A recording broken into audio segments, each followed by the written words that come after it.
So now that we're looking at this from like a more of a turnkey light, like we're going to be going right to CMHC with this building, then you're analyzing it more like what's the maximum loan I can get and where are there opportunities in my expenses and my rents to improve, to trim it down, to increase my NOI. That's really what you're starting to look at. You've got huge tech, you've got other industrial diversification and factories and manufacturing, all that stuff. So as far as cities go, people have traditionally loved Kitchener. Andrew, if you had to ask me how many of my clients would want to buy in Kitchener, I would say it's at least 90% or higher say that Kitchener is on their radar. I always like that about investor-driven real estate with numbers. It's black and white. It's black and white.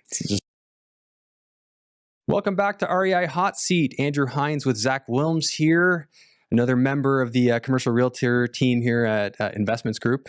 I'm just a fanboy. I'm not actually part of the team, but I host a show and they hang out and talk real estate. So Zac, thanks for doing this. Yeah, thanks for having me on, Andrew. Always love being a part of this. Yeah, well, it's fun. I was saying on one of my recent episodes of the podcast, like this is just a really fun way. Like I just get to hang out with a bunch of guys that are writing commercial multifamily deals all day long. And you guys just know that space better than probably 99% of the realtors out there. Thank you. That's what we do every day. Yeah, exactly. Just focus, right? Focus and specialization, which is cool. And I know there's a ton of people that they want to find ways to make it work in Ontario. Sure. And if there was a place to come and find out how to do that, I think it's here. So that's what I love about what this show sort of turned into. So today we're talking about a deal that Zac and I both just saw for the first time. Yeah, exactly. Full disclosure. Yep. Jacob was supposed to be here. He had an emergency, had to go. So, and he was the expert on this deal. So what we're going to do is use this as an opportunity to show how we look at a deal. You're going to see, you've seen enough of me. So now you can see how Zac would look at a deal. If you're first seeing a spreadsheet, what are the quick questions to ask? What are the quick things you want to know about to decide if this is a deal you want to know more about? Do these numbers add up at surface value? So for sure. Zac, high level, what have you discovered so far? And just kind of talk through the last like 15 minutes where we just quickly dove into this and what it was and what we did. Yeah, exactly, guys. So high level, it's an 11-unit building in Kitchener. It's in a good area, right? Those are kind of your first basic steps. Then once we took the numbers, put into our spreadsheet here, you start looking at the spreadsheet kind of as a whole to see what type of deal is this? Is this a turnkey building? Is this a value add building? Yeah. You know, what type of asset class is this? I'd say this is probably closer to more your turnkey with a little bit of upside on it. Right. And you can kind of see that when you look at these numbers right away, it's sitting at about a 4.5 cap rate. Yeah. Yeah. I got the spreadsheet up here on the screen here. So you could see your price per unit just over 200 a door. Exactly. You see a 4.5 cap. We're seeing an 11-unit building for 2.3 million. So those are a couple of the first things you want to look at. Like let's just look at, hey, what's the asking price? And then what are your metrics, right? Because sometimes, I mean, we'll put this into the spreadsheet and we're looking at like a 2, sometimes sub 2% cap rate. Yeah. Well, it just depends on how bad the rents are against market, right? Like sometimes rents are way behind market and you'll see buildings transact at this absurd cap rate because the owners know, well, we didn't rent it right, or we didn't ever increase rents. And not to say those buildings don't sell. Those buildings sometimes still do sell. It's just you're looking at it from a different light. So now that we're looking at this from like a more of a turnkey light, like we're going to be going right to CMHC with this building, then you're analyzing it more like what's the maximum loan I can get and where are there opportunities in my expenses and my rents to improve, to trim it down, to increase my NOI. That's really what you're starting to look at. So let's just start right up at the top. We'll go back to the top. But one thing I wanted to point out, so you're kind of just looking at this assuming, well, if we're at a 4.5 cap, I'm probably going straight to CMHC on pretty this. much. Yeah, like whereas if you were higher, there might be other angles. You might be able to pay normal bank rate. You're thinking, I'm really going to want to take advantage of that lower rate with CMHC. You're almost going to have to at that and the longer AM. The other thing I can see is whoever set this up set it up for CMHC because they got a 40-year AM in here. Exactly. Normally, you're not getting that. So that's a quick observation. You just look at, well, whoever built this sheet, what were they thinking? Yeah. And they were thinking that. So let's just go through. Yeah, we'll go through the lines. I'm not going to go to rent roll yet. Let's go through the expenses because you pointed out some stuff off camera that you just wanted to question a little bit. So taxes, taxes are good. 23K. It seems like it's probably an accurate number. It's not rounded. Yeah, exactly. Right. Insurance is probably the one where what I always like to do, guys, is I do $550 per unit and just see what that number is going to be because that's kind of what CMHC will look at. It's been increasing even a little bit now. I know some people even use $600 per unit. So when I did this math off camera, I think it ended up being about 6,600. Right? I just did 500. It's about 500 a unit.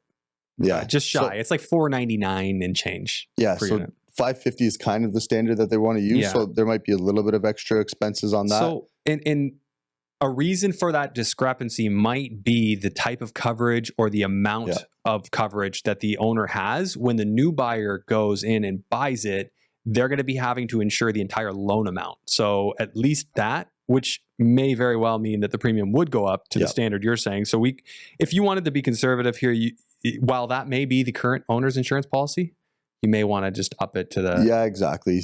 We're pretty close, but... You're pretty close, but when I'm running these numbers, I'll typically increase it if it's not at that 550 mark. Yeah, and this is the CMHC standard here for maintenance. Also for management, CMHC standard. Correct.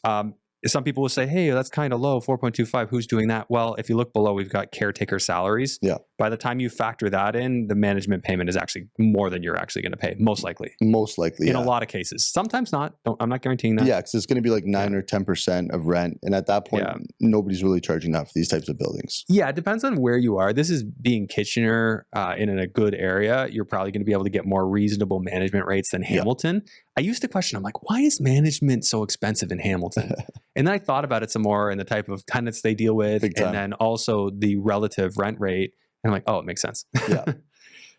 So here, another one that really stood out to me is like, whoa, 25 grand on utilities? Yeah, that's probably the biggest one, right? Just really understanding what is comprised of that $25,000 in annual. Are we talking 1 meter for hydro? Are we talking multiple meters? You know, how much gas is being used? How much water is being used? Because there's going to be efficiencies guarantee that you can take advantage of in your utilities. Totally. Like, how does that happen? Like, in what world do you get to that rate unless you're paying everybody's water? Yeah. You're paying everybody's electric, or maybe not. Maybe you're paying central heat into everybody's water. Yeah. And then common electric. But even then, I would find it hard to get to that number. Yeah, exactly. Usually it's going to be like an old boiler, right? That's going to run you like $7,000 or $8,000. So like that'll contribute to it. If there's no low flush toilets, everybody's got, you know, bathtubs in there as well too. Like you could easily be $800 a month on water. Yeah, in a building like this. Like if you're using inefficient toilets and all that. So one of the things I'd be thinking if you know, I'm deal maker hat on is, can I go in and add the value by putting in low flush, by doing a what do they call it? An expense recovery to the tenants? Yeah, you can charge back to the tenants for certain things. Yeah, you just do like a flat rate. So now any new tenant you get, you still advertise rent at the market $2,000, but then when they come in, it's plus utilities, and they're like, oh, is it going in my name? No, they're not separately metered. It's a flat rate. So it's $2,000 plus 75 for water. Yeah, plus, whatever number that you set. Yeah, you just come up with what you think is approximately reasonable. And I don't think tenants really balk at that. Like they know they're going to have to pay for it. Yeah, if it's a set number and it's somewhat reasonable, obviously you're not going to be charging them $250 for water or hydro. Yeah. But if you set it at $50, $70, I think most tenants are somewhat agreeable to those types of numbers. Which ultimately, so I'm going to go look at the rent roll here now. So if you think market rent is $2,000, now I can turn that into $2,200 maybe between all the recoverables, assuming I don't have separately metered electric to put it into their name. Correct. Like, it's very possible some of these legacy tenants here just always had electric in their name, or sorry, never had it in their name. The lease was written by somebody who was maybe didn't care, their cash flow was good, so they just said, well, whatever, I'll include utilities. Yeah, exactly. And I look at 2,000, I'm like, I feel like that is market rent, but something to always consider is like, do you have parking included in that rent? Right. When we looked at the building on Google Maps, it seemed like there's enough parking for everybody, but that's a huge component. Is that included? Is that extra? That would make $2,000 either look really good or maybe not look so achievable. On top of that, how big are these 2-bedroom units?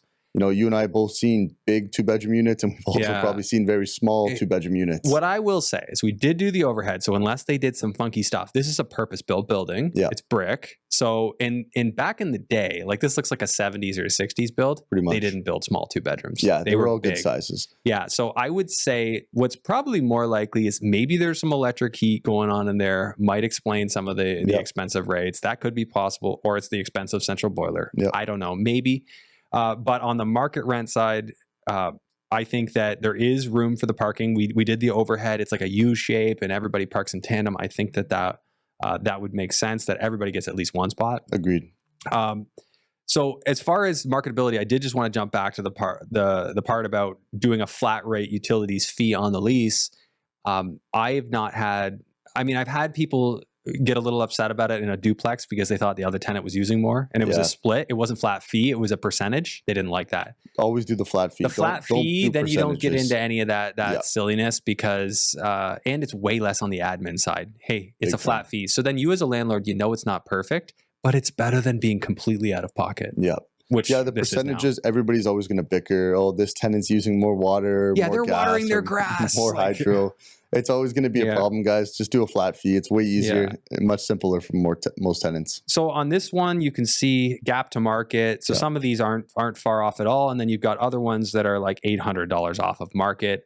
I think $2,000 for a 2-bedroom in a good area of Kitchener. I mean, Kitchener is generally considered to be like a very bankable city to invest in. Very much because it's on the main corridor, 401. So you've got major shipping route. Yeah. You've got huge tech. You've got other industrial diversification and factories and manufacturing, all that stuff. So as far as cities go, people have traditionally loved Kitchener. Andrew, if you had to ask me how many of my clients would want to buy in Kitchener, I would say it's at least 90% or higher say that Kitchener is on their radar. Kitchener, Waterloo, Guelph. And the big reason not to would generally be that you got to pay a lot more price of entry. Exactly. Like it's harder. It's going to be harder to make the numbers work. But tenant pool, job pools, everything going for Kitchener, Waterloo, most investors have it on their radar. Yeah, and that would make sense to me. So jumping back to Zach's approach, like one of the first things we're doing is let's see the building, obviously. Yeah. I want to see it, street view, overhead view. Looking at parking was one of the first things Zach asked. He brought up, the stuff about the insurance. How does this compare to what CMHC is expecting? Because who are we kidding at the end of the day? Like if we know investors' path to buy this is to go to CMHC, let's put on the CMHC hat right away. Exactly. Let's start thinking about that.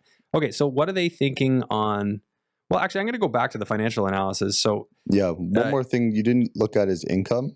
Because there is rent, we understand that. Yeah. Other income, they probably have laundry in there, so they likely have coin-operated laundry. Yeah. The third thing, obviously, is charging for parking, right? So that's another way to make an upside here, because you would still say $2,000 a rent. You advertise $2,000, and sticker price is what matters. Because if it's $2,000 a rent, like you're not going to be able to advertise 2,300 utilities included and do better. You're better off saying 2,000 and then plus. And then it's the plus, because it adds another line item here, increases your NOI. Right, it's very normal for people to have to pay extra for parking. So like $50 a spot or $50 a spot, right? Kitchener is in one of those areas too that there is a lot of transit nearby, so maybe somebody doesn't want to have a car, right? Yeah. Maybe they're okay so they don't walking need a everywhere. spot. They don't need a spot, and you can go sell that spot to somebody else. Somebody else could have two, right? Yeah. So there's some obvious ways, and I just had David on last week, and we were talking about adding certain technological components to the building, which can, people start now fighting over your building because you're the ones that have the intercom. Like you can see the face of somebody trying to buzz in. Like if you got all that cool stuff, people remember you, and it just lubricates signings. Clearly they care about the building. They've added some cool stuff. I want to sign there. Yeah, it makes it easier. It's the little things, right? It doesn't have to break the bank, but doing some of those small things can actually help you get way better tenants. Yeah. So if you haven't checked out that episode, I highly recommend you do. We just talked about optimizations. What can you do to get more out of your building? If you already own something, get those rents up, which gets your value up. That's huge. Exactly. So on this one, what's our cash flow look like? This is basically the turnkey approach. You're coming in with 30% down. You're getting your mortgage. So we're hitting the 1.2 required. Is it 1.2? Yep, it's 1.2. Yeah. It's going to be 1.2 on a 10-year with CMHC, 1.3 on a 5-year with CMHC. So in this approach, you are going for a 10-year mortgage with them. Oh, okay. See, otherwise you'd need 1.3. Yep. Yeah. I would kind of be okay with the 10-year though. I like the idea of a longer mortgage term. This goes back to my boring real estate, right? Yeah. I know we've talked about it already on this podcast, but guys, I really do think with these multi-family assets, trust in the process, boring real estate, buy this building, hold on for the long term. Yeah. Get these tenants to turn over, your cash flow is going to explode, and your building's going to be worth a lot more money in 10 years. So observation here, cash flow at the onset works. 1488 is what's projected here. And that's not factoring that you could start charging for parking. And it's only as you turn units over, of course. Yeah. But you could start charging for parking. You could potentially throw in heat pumps if you have inefficient heat source. Or you could, just sub-meter, bill back utilities. Like there's so many. Like even if you go back to the rent roll, there's multiple units in there that have an $800 price difference. Lift. Right. So and there's going to be natural turnover. And there's going to be natural. So a year from now, maybe your cash flow is $2,000, maybe it's $3,000, and all of a sudden this looks a lot better. Yeah. So looking in here, some interesting stuff to obviously take note of. Obviously, the downstroke is pretty big by the time you factor in all your closing, your due diligence, your land transfer. You're like 780 into this deal. Yeah. Depends on what you think about appreciation. I tend to think about appreciation differently on a multifamily building like this because I see clear and obvious ways that appreciation can be forced. So normally I would say, hey, 3%. Back in the day, that was a joke. Now, on like a house, I'm not thinking 3%, but on something like this, with all the things we could force with a little bit of extra value add, it could be 5, it could be 10%. Yeah, I think 3% is still conservative, right? Yeah. Obviously, your rent's going to go up 2.5% every year, right? So yeah. So if your rents keep going up because we use cap rates, as long as the cap rate stays the same, you're 2.3% right there. Exactly. But if you could force a couple of things, add efficiencies, get expense rates down, now, and like say you could do 10, now you're turning that return on investment into 34%. Exactly. That's a first year return. Obviously, it won't be that every year if you don't force the value up every single year. But just food for thought, ways to look at this. Yeah. And the big thing is you got to play with spreadsheets like this, whether it's this one or mine. You've got to see how when you change things, how it changes your overall return, cash flow, debt coverage ratio, all that stuff. Yeah, and just being comfortable with it, right? Yeah. Being able to look at the spreadsheet, play with the numbers, understand where to plug in numbers in certain areas to help increase cash flow, help decrease your expenses, and really understand your buildings. Yeah, like just knowing this, like I think if you get the turnovers, you're going to be like, if you turn over one of these buildings, like one of these apartments, the ones that are 800 under, you're adding $800 a month. So what's that at 12 months? 800 times 12. Let's just quickly type that in here. Equals 800 times 12. So that's 9,600 a year. If you think it's a 4 point whatever cap, what did we say? 4.5? 4.5. 0.045. That's an extra is that right? $213,000 a year to add $9,000. That's right. And this goes back to, again, trying to get these units up to those price ranges. Yeah. When you think about the cost in terms of renovation and everything else that it's going to take you. Yeah. When you run it at a cap rate of 4.5%, it's like $200,000 lift. How does it not make sense to go the extra mile to renovate these and, And that's what so many people over the last many years have seen and why they did it, because they knew it's a mathematical equation to determine your value versus a house. It's like, oh, can we make the kitchen a little nicer and maybe a buyer is willing to pay more? I always like that about investor-driven real estate with numbers. It's black and white. It's just numbers. We'll say it is a little subjective with what cap rate will we use. Yep. The cap rate might be different depending on if people see less area for value add, they might want a higher cap rate. So you might want to say, well, any additional income I add, let's run that as a 6 cap. It's still a value add. It still helps you. You're still going to see great numbers there, even if you use 6% cap rates, right? Like, so run your low, medium, and high, and you'll see that, like, even doing those simple renovations, right? A unit like that's probably going to cost you $25,000 to $30,000 to renovate. Your net is still going to be way better than it was from the beginning. Right there, you go. I just wanted to double check my number. It really is like almost $200,000 to add like $8,000 of income.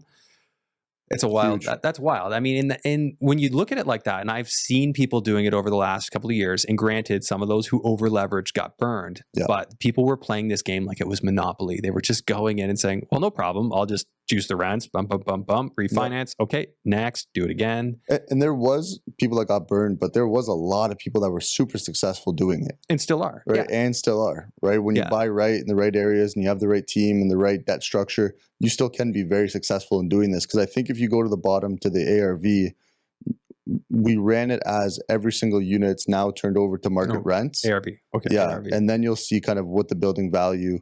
Yeah. So keeping the value the same, if you get all the buildings up or all the units up to market rent, then now you've got a cap rate of 7.5. Yeah. Now your return is going to be something much better, I would think. Cash on cash at 11, 22% annual investment or annual return. I feel like there's room for that to be even way more. I'm not sure.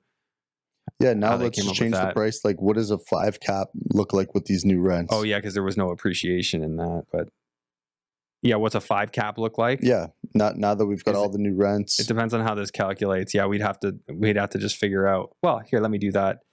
So I will just take our operating income and I will divide it by 0.05.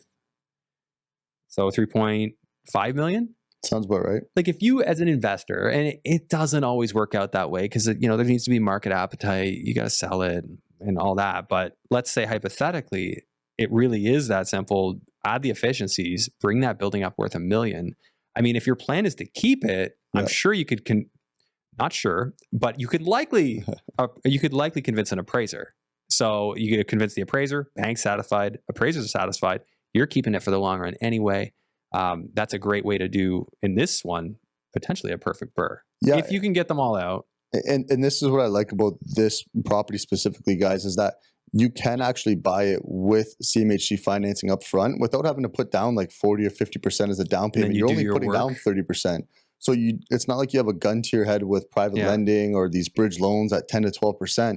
You can take 5 to 10 years to do this, sleep well at night, still have cash flow coming into your account, and have a great asset in your name. So it could be like a 5-year perfect BRRRR. If it takes that long to turn all those tenants over, I mean, you'd think, based on the way it's been in the past with rents just going up steadily over time, if that continues, then you could just kind of wait for the natural turnover. You don't actually even need market rents to go up. You just need natural turnover to happen. Exactly, which you will get on these buildings. Eventually. Eventually. Yeah, right?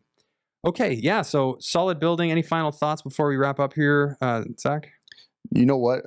I think just like you said, it's a solid building. I go back to it. It's still boring real estate, which is what I like. There's not a lot of risk typically with these types of assets, right? When as long as you're willing to throw down the down payment and sit. You got to put down the down payment. I mean, you could either do that from your own cash. You could do a GPLP if you find some people that have money that are willing to sit into a deal like this for 5 to 10 years. That's a great way that a lot of people are taking advantage of this. Yeah, there is a little bit of an active component. You could be the guy if you want to go juice that return faster. You could go do some of the cash for key stuff. Yep. I mean, that's become a little taboo these days, but still possible. Yeah, exactly. Like I don't recommend that as a strategy. That's why I kind of like this better. No. You want it. You want it to be okay without that. Exactly. but you could always say, hey, but we'll try. You know, that could be the icing or the cherry on top, right? Yeah, I think it's a solid asset for somebody. This is our first time kind of diving into the numbers a little bit on it, but after what I see, I'd be willing to kind of take that next step to understand the utilities, understand the rents, go take a look at the building, kind of a lot of the things that we found here. I'd be willing to kind of take that next step. So you just go to next step. So initial phase passed. And then it's like, okay, well, I've got the following questions to ask. We dig deeper and decide, is this something you would want to offer on?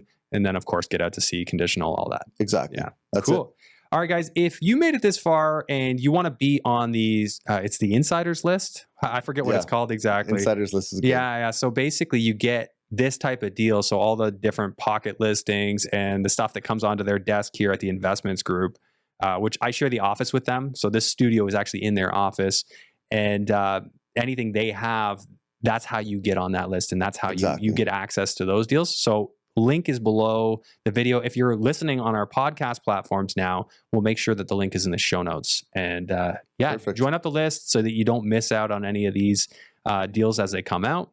And show the channel some love while you're here. And I will see you again next week. Thanks, see you guys. Thanks, Andrew.